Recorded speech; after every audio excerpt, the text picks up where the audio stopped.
Bonjour, j'espère que vous allez bien et que cette vidéo va vous permettre de vous développer rapidement sur le jeu. C'est parti! Commençons par définir votre premier objectif. Votre but est d'améliorer votre manoir au niveau 9 afin d'avoir le centre d'investissement au niveau 9. Cela va vous permettre de débloquer les T2, ce qui est très important pour vous défendre un minimum.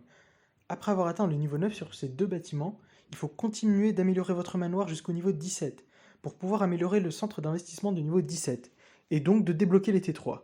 Ce sera votre deuxième objectif. Normalement, cela se fait en une semaine environ pour débloquer le manoir 17, et c'est un peu plus de 2 semaines, ou aux alentours de 2 semaines, pour débloquer les T3, sans payer bien entendu. C'est relativement rapide, vous verrez.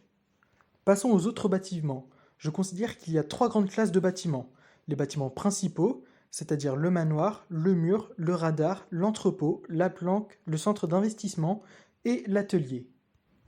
Puis, il y a les bâtiments importants, c'est-à-dire le marché noir, l'hôtel de faction, le club de faction, la salle d'emprisonnement, la salle d'interrogatoire, les hôpitaux et les camps de formation. Puis, il y a les bâtiments ressources, donc les laboratoires de diamants, les dépôts, les armureries, les fonderies et les imprimeries. Commençons par les bâtiments ressources. Alors là, le jeu conseille de mettre ces bâtiments en fonction du type de troupe que vous allez former. Il faut savoir qu'au début, vous allez former toutes les sortes de troupes. J'y reviendrai dans une autre vidéo. Donc il vaut mieux faire une répartition équitable entre les dépôts, les armureries et les fonderies, mais pas pour les imprimeries. Pourquoi? Tout simplement parce que le cash, c'est la ressource que vous aurez le plus dans votre inventaire. C'est la plus facile à obtenir. Alors là, le jeu conseille de ne mettre qu'une seule imprimerie. Je ne suis pas forcément d'accord car ça peut servir à échanger des accélérateurs chez le contrebandier. Il est débloquable à partir du manoir de niveau 13. Mais le cash peut aussi servir sur différents événements qui demandent de transporter des ressources.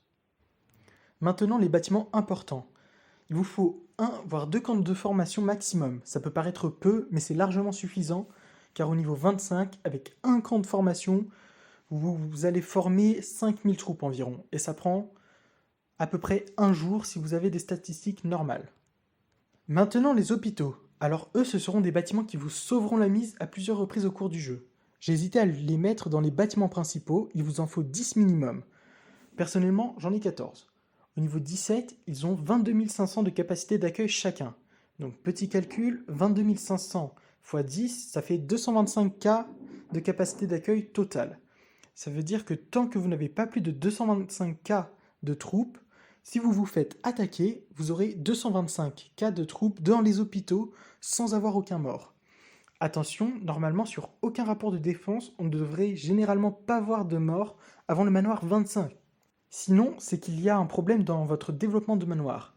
Il faut alors augmenter leur nombre et leur niveau au cours du jeu en fonction de votre nombre de troupes. Ensuite, les laboratoires de diamants. Ça ne sert à rien d'en mettre énormément. Si vous avez suivi ce que j'ai fait, normalement, il vous reste 2 emplacements. Donc utilisez-les pour les laboratoires. Ils sont dans la catégorie des bâtiments importants car ils permettent de produire des diamants, ce qui est la ressource la plus rare et la plus importante si on exclut l'or. Et parce qu'un laboratoire vous donne un certain pourcentage de formation, je finis avec les bâtiments principaux. Je ne vais en faire que 2 car les autres feront l'objet d'une autre vidéo. Le centre d'investissement, alors là pour moi c'est le bâtiment le plus important si l'on ne prend pas en compte le manoir, car la plupart de vos futures statistiques vont venir de ce bâtiment. Hormis le compteur de puissance, les statistiques définissent votre puissance. J'y reviendrai aussi dans une autre vidéo plus en détail. L'atelier. Alors ce bâtiment est parfois oublié des joueurs que j'ai pu croiser, et je n'ai pas vraiment d'explication sur cet oubli. L'atelier va vous permettre de fabriquer des équipements pour votre développement ou le combat. Il y a plusieurs ensembles d'équipements sur les 2 premiers que vous devez former, c'est l'ensemble de construction et celui d'investissement. Ils vont améliorer vos statistiques dans ces 2 domaines. Donc réduire le temps de vos améliorations, donc vous deviendrez puissant rapidement.